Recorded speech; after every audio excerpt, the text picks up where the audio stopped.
Well, as we look to God's words this morning, I'm going to invite you to turn with me to Exodus chapter 19. You can turn there in your Bible or on your mobile device, or if you want to borrow a Bible from under the seats in front of you, you're welcome to do so. While you're finding Exodus 19, I want to share a story with you. I'm just going to go ahead and tell you right off the bat, this is one of my favorite stories of all time. Somewhere around 2009, when our family was living in the city of Boston, I got an invitation in the mail to an event at the Christian Science World Headquarters in downtown Boston. It looks like this. It's a pretty impressive place. The thing is, I'm not really sure why I got this invitation, because I have zero connection to the Christian Science Church. And with all due respect, my views don't exactly line up with theirs. But I got this invitation, and it said Val Kilmer was going to be at this event. You know, like this guy, Doc Holliday, Iceman, Batman, right? Not the new Batman, but like one of the OG Batman. I wasn't sure why I got this, but I had to go to this event. And the invitation said that I could bring a friend with me, so I invited my friend Jake to go with me, and I'm so glad that Jake said yes, because I need a witness to verify what happened that night. It started when we got there. We were greeted at the door, and I'll be honest, it was a little bit cold, and I think it was because we were really underdressed for the event. But when I handed the person my invitation and this, greeter/bouncer, he looked me up on the guest list. I'll never forget, he looked up and said, "Oh, Dr. Punch, welcome. You're a VIP." Two Secret Service looking guys then came and escorted us to this room where there was, 30 or 40 people who were appropriately dressed that were already seated. And they walked us down the aisle past all those people to the front row, where they removed a velvet rope and seated us front and center.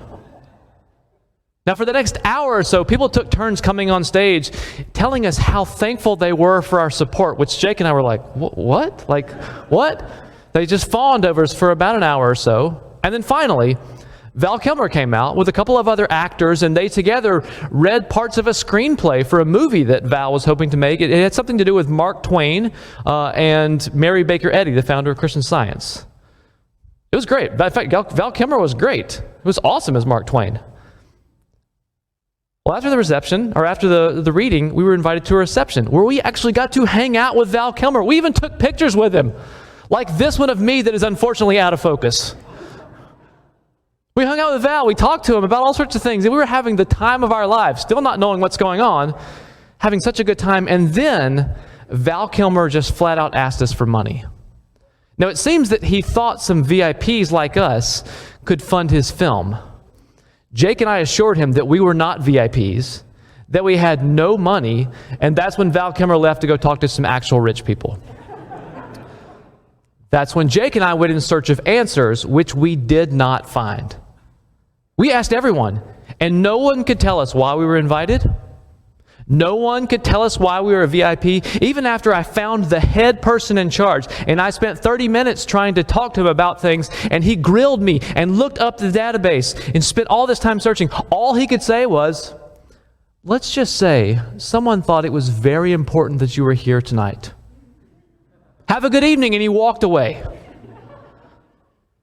That is one of the most memorable and mysterious nights of my life. I mean, I still cannot fully explain what happened 13 years later. In a strange way, I imagine that might be how the people of Israel feel about the events of Exodus 19. That's because God shows up in Exodus 19 in the most memorable and mysterious way yet. And that is saying something, given the fact that God has already shown up in a burning bush and in a parted sea. What I'm saying is, there is something mysterious that happens in this passage, and I'll be honest with you, I can't fully tell you what's going on here. I can't explain every detail of it. All I can tell you is something significant happens here.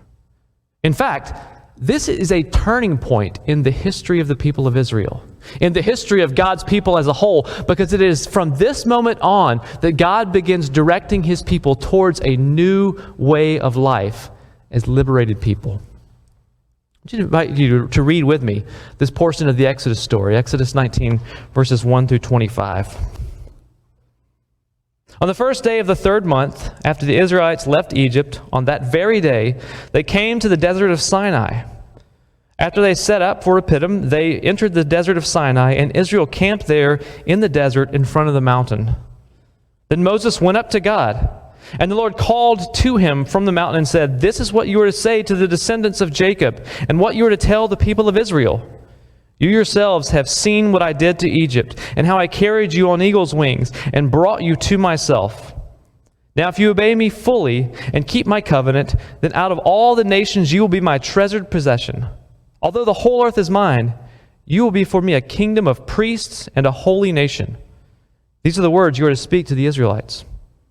So Moses went back and summoned the elders of the people and set before them all the words the Lord had commanded him to speak. The people all responded together, "We will do everything the Lord has said." So Moses brought their answer back to the Lord. The Lord said to Moses, "I'm going to come down to you in a dense cloud, so that the people will hear me speaking with you and will always put their trust in you." Then Moses told the Lord what the people had said. And the Lord said to Moses, "Go to the people and consecrate them today and tomorrow. Have them wash their clothes and be ready the third day, because on that day the Lord will come down on Mount Sinai in the sight of all people.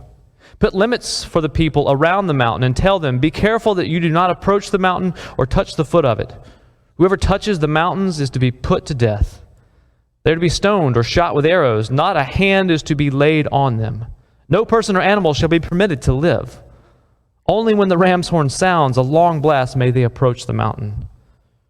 After Moses had gone down to the mountain and to the people, he consecrated them, and they washed their clothes. Then he said to the people, "Prepare yourselves for the third day.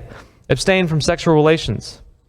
On the mountain, on the morning of the third day, there was thunder and lightning with a thick cloud over the mountain, and a very loud trumpet blast. Everyone in the camp trembled. Then Moses led the people out of the camp to meet with God. And they stood at the foot of the mountain. Mount Sinai was covered with smoke because the Lord descended on it in fire. The smoke billowed up from it like smoke from a furnace, and the whole mountain trembled violently. As the sound of the trumpet grew louder and louder, Moses spoke, and the voice of God answered him. The Lord descended to the top of Mount Sinai and called Moses to the top of the mountain. So Moses went up, and the Lord said to him, "Go down and warn the people so they do not force their way through to see the Lord, and many of them perish.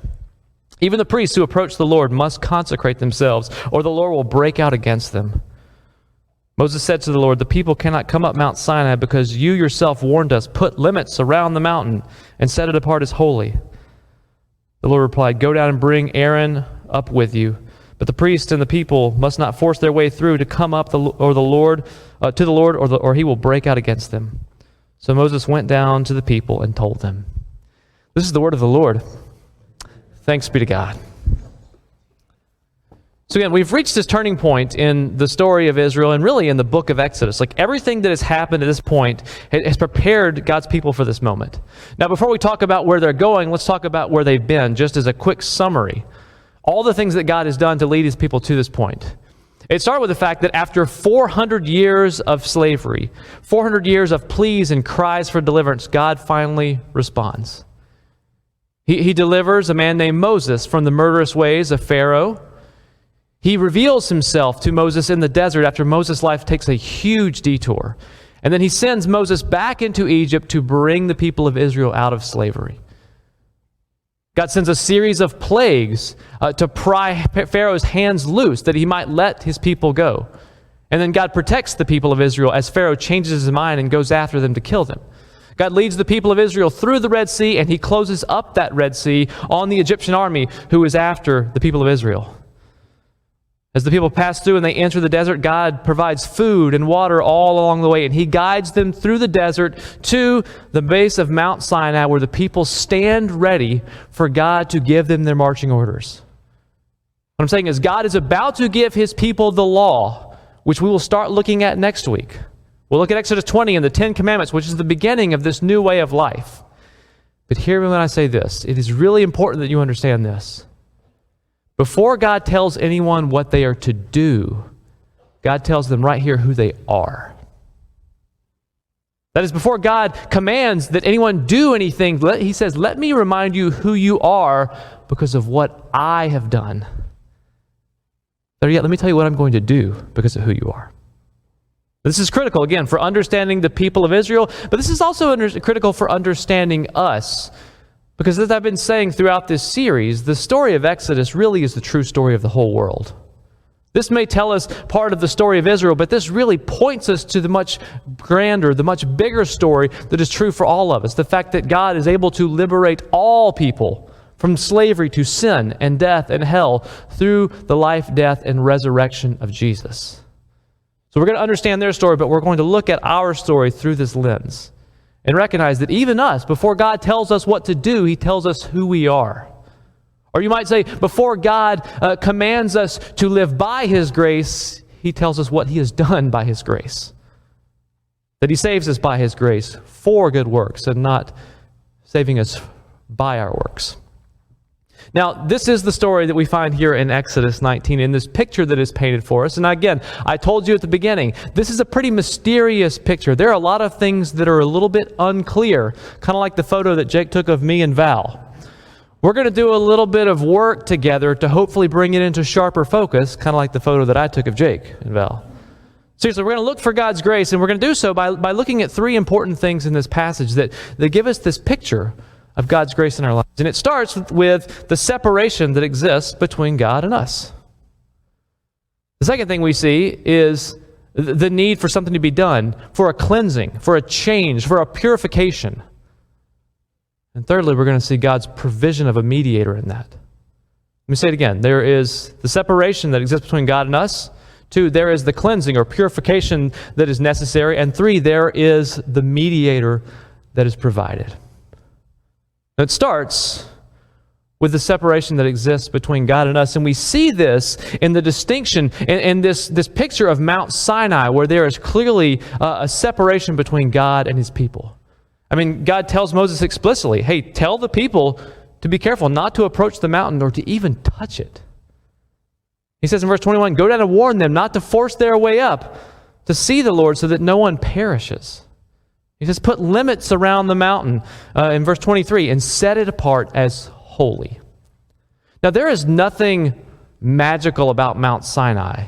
It is just an ordinary mountain. And in fact, it's not a very impressive mountain. It's not Mount Rainier or anything like that. It's just a pretty simple hill. It is not a holy place. It's just that God is holy, and God is using this ordinary mountain as a visual aid. The mountain isn't holy. God is holy. And God is holy, but guess what? His people aren't. We aren't. None of us are. I mean, I say that with all due respect, but none of us is really who we want to be, not through and through. Even on our best days, we still fail.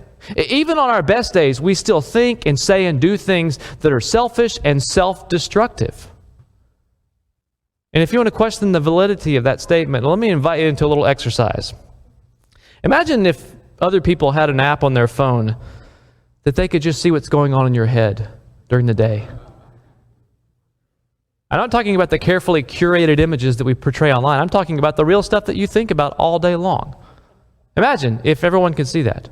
Or imagine if they didn't even have to take a step to download the app. Imagine if you just had a video monitor that displayed your thoughts for the world to see. I don't know about you, but I don't want everyone to see all my thoughts. And it's not because there aren't good things that are going on here. There are. It's just that not everything is good and right. And it's not just my thoughts, it's my words and deeds. It's sometimes the things that you can actually see and experience. I'd be willing to bet it's the same with you, that your thoughts and words and deeds are not all what they want to be, because you too are a work in progress. Even if you have encountered the grace of God, even if you have been walking according to the grace of God for decades, as I know many of you have, you are still a work in progress. You're a sinner like me, like the people of Israel, like Moses. You are not holy, but God is. God is perfect in His character and in His love. Every thought and word and action by God is just and right. Even if sometimes, honestly, the things that God says and does leaves us scratching our heads. Like, there are some things in this passage that have me scratching our heads. Like, wait, what? Stoning and shooting people with arrows because they touched the mountain? I don't understand that. Well, just because we can't explain the character of God does not mean that God's character is not just and right. What I'm trying to say is Exodus 19 shows us the distinction between us and God. That God is holy and we are not. That there is a chasm, a gap between the two of us. There is a separation. This is seen in the visual aid of Mount Sinai. God says no one can come up it. No one can even touch it. And it's not because God doesn't want the people of Israel to know him. Far from it. In fact, this is the whole point. God wants his people to know him. It's just he doesn't want anyone to perish in his presence, to be consumed by his holiness. Something has to happen for us to be in the presence of God. A change needs to occur. And this is the second thing, that there needs to be some sort of cleansing, some sort of purification so that we might be able to endure the presence of God. In the case of Exodus 19, God tells Moses to tell the people that they are to consecrate themselves. That likely means a cleansing, a ceremonial washing, if you will. They're to cleanse themselves by taking a bath, and they're to put on clean clothes, and they're to abstain from sexual relations. Now, it's not that God is against sex, and it's not that taking a shower or buying new clothes is going to do anything to change your status with God. It's another visual aid.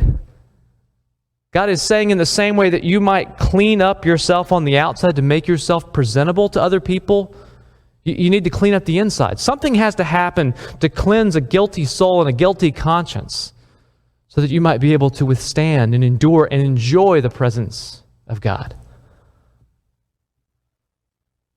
Of course, it raises a huge question. How do you do that? I mean, it's easy to take a shower. It's easy to buy new clothes. It's easy to change your behavior. I mean, it's not easy, but it's doable. How do you actually fix this core problem that we all have? Well, that's the third thing in this passage. And honestly, this one is not quite as clear, but I want you to see it here. And it's the third thing is what God provides in the person of Moses. God provides a mediator. Someone who will intercede and intervene on behalf of his people. Moses, who is not only allowed to touch Mount Sinai, he's actually invited to ascend it. God says, come on up. Let's meet at the top. Of course, the thing about Moses is he's not invited up because he's perfect. I mean, it's not like Moses is some VIP, right? You know, one of the interesting things about our time at the Christian Science headquarters that fateful night a few years ago is that as VIPs, Jake and I got to go anywhere we wanted in the building. Which is strange because the Christian Science headquarters is under pretty tight security. I mean, tour groups come through there all the time, mostly to see this thing called the Maparium, which is this giant stained glass globe that you get to walk inside of. If you ever go to Boston, I recommend it. It's really cool. The world is preserved from like the 1940s. But while groups come through every day and look at the Maparium, they don't let people go everywhere in the building because there are all sorts of artifacts and documents and important things there. It's just that as VIPs, they were like, go wherever you want. They made a huge mistake in that regard. Not because Jake and I did anything wrong, it's just that we weren't actually VIPs. Don't make the mistake that the Christian Science Church made with us. Don't make that mistake with Moses. Don't think that he actually is a VIP. Don't think that there is something uniquely holy about him, because there isn't. He is just like everybody else in the people of Israel. And we know this because his sins are actually talked about in the Bible. Remember that detour that I said Moses' life took? Do you remember why Moses' life took a huge detour? It's because he killed an Egyptian soldier, which, spoiler alert, that kind of violates the 10 Commandments he's about to receive. Moses committed a heinous sin. Not only that, Moses actually is on the verge of disobeying God. You know, we can assume at this point in the Exodus story that Moses is getting everything right, like he's obeying God when the rest of the people of Israel keep complaining. But you know what? In Numbers chapter 20, which is later in the story, Moses actually disobeys God in such a heinous way that he is barred from entering the promised land. He actually doesn't get to finish the journey. What I'm trying to say is Moses is not some super holy person. He is just like the people of Israel. He is just like us. He isn't perfect. He is simply chosen to represent Israel. It is by God's grace that God invites Moses to serve in this role. Now, put a pin in that, because we're going to talk about God's grace and our roles as how we serve God in these unique roles. But I want to pause here for a minute to say, well, if that's the case, if Moses isn't this perfect mediator, if he isn't this one who is worthy to actually fix the thing, well, what do we do? Who is worthy? Who can actually do something about the mess that's in all of us, including Moses? Well, again, here's why we have to recognize the fact this story points us to the larger story. And the story of Jesus, where one who really is a VIP entered the world, where God himself actually came in to intervene on our behalf. When God stepped into the world in the person of Jesus. Jesus, who lived a perfect and sinless life. Jesus, who kept the law perfectly, not as a burden, but as a blessing, as a picture of the way life should be and the way it one day will be. Jesus, who took our sin upon himself on the cross, who traded our rebellion for his righteousness. Jesus, who rose from the dead in victory over death and hell. Jesus, who is returning to make the world as it should be. This story points us to the fact that we need a much better mediator. We need someone who can actually do something about it, and this is what we find in the person of Jesus. God himself coming to intervene on our behalf, to welcome us into his family, to close the gap, to cleanse our souls, and to set us free for his purposes. Now again, next week we will start talking about God's purposes. We'll begin unpacking the law, what it is and what it isn't. I hope to help you see that this is actually a path to freedom, not a burdensome way to live, but actually a blessed way to live. That you actually get to live the way life is supposed to be, and it one day will be. But before we get to next week, let's pause here again this week to recognize that before God tells us what we are to do, he tells us who we are. God tells us who we are because of what he has done and what he will do. And it is then and only then we begin to understand what our role in this becomes. And to help us understand what our role is, I'm going to look back again, once again, at what God says to the people of Israel about their role. Look at what God says, beginning in verse 3. He says to Moses, "This is what you are to say, to tell the people of Israel. You have seen what I did to Egypt, and how I carried you on eagle's wings and brought you to myself. Now if you obey me fully and keep my covenant, then out of all the nations you will be my treasured possession. Although the whole earth is mine, you will be for me a kingdom of priests and a holy nation." What God is saying is, remember what I have done. I liberated you. I rescued you. I saved you. Remember that. Now understand who that makes you to be. Understand who you are. You are my treasured possession. You're my people. Be who you are. Be my representatives on earth. Be the people to whom I actually begin to bless the entire world. God starts where Israel has to start. Not with who they are, not with or what they've done, but like who God has made them to be. This is where we have to start. With who God is making us to be. Because guess what? The things that God calls us to in his law are difficult. Spoiler alert. It's really hard. And God calls us not just to love our neighbors in theory, but in reality. And not just to love our neighbors, but actually to love our enemies. And to put others first. And to take up a cross and to die to ourselves. God calls us to do some hard things. In fact, the rest of the Bible is about this. It's full of commands and it's full of pictures of what it looks like to be God's representatives on this earth, to be his people, people who bear witness to a great and awesome and gracious God. But don't get this out of order. That is, don't miss the part about who God has made you to be or who he is making you to be. Don't get this in reverse order and start to think that you and I have to do some things to get God to love us or to be worthy enough for God to do something. Before God tells us what to do, he tells us who we are. Before he invites us to walk by his grace and tells us how to live according to his grace, he tells us who we are by his grace. Don't get that in reverse order, because if you do, I'm going to go ahead and tell you, it will be a miserable existence. You will either spend all your time demonizing people who can't measure up, or trying to legislate ways for people to change their behavior, or you will spend time beating yourself up because you are riddled with guilt because you can never measure up. Remember the video screen that talks about your thoughts? You know the things that you say and do and have to apologize for? You will spend your life riddled with guilt, or perhaps you'll end up doing both. You will beat yourself up and you will throw stones at other people. Neither is a freeing way to live. Neither is what God wants us to be. Don't get this order mixed up. And if you have, know that there is grace right now. In fact, there is grace every day. Every day is a day that God reminds us who we are because of what He has done. Every day is a day where there is freedom, and there is a cleansing, and there is an equipping for the work that is set before us.